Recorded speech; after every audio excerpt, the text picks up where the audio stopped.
Kumusta mga mare? For today's video ay magluluto na naman ako. At ang akin lulutuin ngayon ay itong mga maliliit na tabugok ay for the go. At pagkatapos ko nga hong mahugasan itong mga tabugok ay inilagay ko na din sa tubig na aking pinapakulo. Bali pakukuluan ko lamang ito hanggang sa makuha ko nga yung gusto kong lambot. Alam niyo ba mga mare na hindi ko talaga ini-expect na ganito lang pala talaga kaliliit itong mga nabili kong mga tabugok. Ang sabi kasi ng babae na nagbenta din ay 100 daw itong 3 piraso. Akala ko naman kung gaano kalalaki at yung tingnan ko na nga pagdating din sa bahay ay napakaliit pala. Kaya naman pala binalot sa plastic para naman hindi makita yung loob na ganun pala kaliliit. At dahil nga ho sa malayo ko nga ito nabili kaya wala na akong magawa at hindi na ako magreklamo. Baka sabihin niya sa akin na hindi ako maganda, magreklamo pa. Uy! Isa talaga ito sa pinaka-paborito ko ng laman ng dagat pati ng seahorse. Uy! Bakit naman sinali? Minsan nga niho ay kinain ko ito na buhay. Alam niyo ba mga mare na nakahuli na ako ng tabugok sa hindi sinasadyang pagkakataon? Noon kasi nang bata pa ako ay sinama ako minsan ni Papa doon sa dagat para manguha ng mga kinhason. At dahil nga si Papa ay nandun sa malayo dahil isda naman ang kanyang hinuhuli. At ako naman ay nandoon lamang sa mga batuhan para manguha ng kinhason. At habang ako'y nangunguha ng kinhason na bigla akong natulala dahil may gumapang sa aking paa na octopus. Sobrang nataranta nga ako noon kasi nga hindi ko nga talaga alam kung paano tanggalin yung kanyang mga galamay. At mabuti na lang at nakaisip ako ng isang napakagandang idea. Baliho ay tinapakan ko sa isa kong paa gamit ang tsinelas hanggang sa namatay yung octopus. Alam niyo ba pagkatapos noon hindi na ako sumama ni Papa.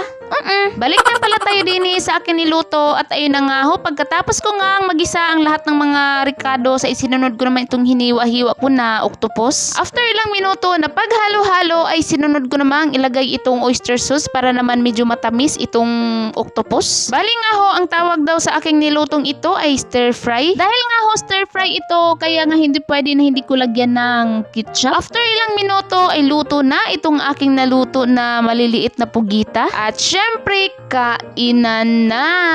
Kuha na rin kayo ng bahaw diyan at sabay-sabay tayong kumain. At dahil nga sobrang gutom na gutom ko na ay hindi ko na naisipan na maghugas pa ng plato. Alam niyo ba mga mare, naubos ko yung isang rice cooker. Huy, bakit naman ang laki ng kain? Alam niyo ba mga mare na dati ay nagbili lang ako din sa isang karinderya pero ngayon ay ako na mismo yung nagluto. At pagkatapos ko nga hong kumain ay agad-agad naman ako nagbihis para magpunta na kami doon sa Fico. At dahil suspended na naman nga itong aking asawa kaya magkasama kami ngayon. At sobrang timing nga ho na ang unang araw ng kanyang suspended ay Huwebes at nagkasama na kami ulit. Bali, punta lang kami doon sa Fico para kunin na yung pera na aming inutang at pagkatapos noon ay agad-agad kaming magbayad na ng lupa. Hindi ko talaga ini-expect na ang lahat ng aming pinagplanuhan ay unti-unti nang natutupad. Sobrang sarap sa pakiramdam na kung bigla kaming paalisin ay meron na agad kaming malipatan. After ilang minuto ay nakarating na agad kami din sa Fico dahil napakalapit lang din naman ito sa amin. At habang naghihintay nga ako sa oras na tawagin yung aking pangalan kaya nagmuni-muni ako din sa labas. Hindi talaga ako komportable din sa aking suot dahil para akong piso nga nagyugkap.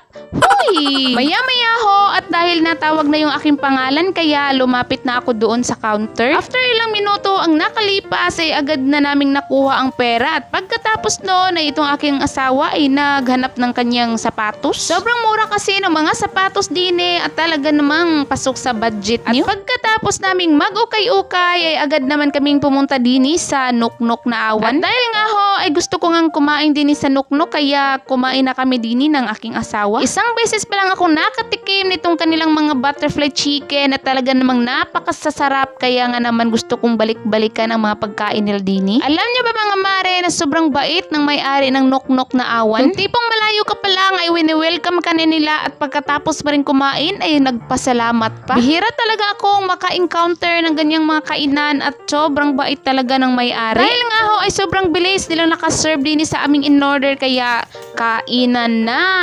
At dahil nga sa sobrang sarap nitong kanilang fried chicken and halos na nga nakalimutan ko na ako pala ay nagdadayet. Ito pa naman ang gustong-gusto ko sa fried chicken yung hindi basa yung laman. At pagkatapos nga naming kumain ay agad-agad na kaming nagpunta doon sa bahay ng may-ari ng lupa para makapagbayad na. At pagkatapos ng ilang minuto ng kanilang pag-uusap at agad na nga nagbayad ang aking asawa. At pagkatapos ay nakita ko na rin sa wakas ito ngang nabili naming lupa. Maraming salamat sa panonood. Hanggang dito na lang muna ang aking video. Paalam!